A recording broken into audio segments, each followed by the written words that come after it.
The battle over congressional redistricting is intensifying across the United States, leaving many voters confused and frustrated.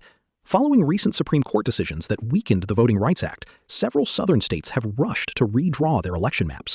In Louisiana, officials even postponed congressional primaries after mail-in ballots had already been sent out. Voting rights experts warn that this intense political maneuvering is dividing communities and creating fewer competitive races.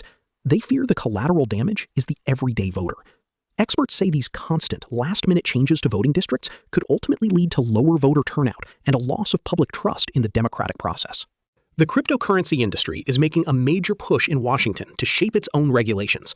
Armed with tens of millions of dollars in campaign contributions, crypto executives are lobbying heavily for a massive 309-page bill known as the Clarity Act.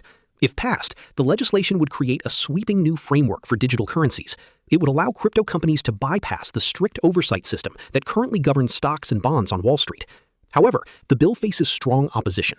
Many lawmakers worry that this legislation would severely weaken the enforcement powers of the government over a rapidly growing and volatile financial sector.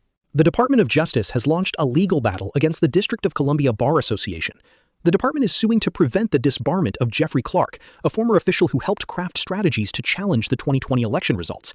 The local bar association claims Clark made knowingly false statements and should lose his law license. But the Department of Justice argues that Clark was simply providing internal legal advice in his official capacity.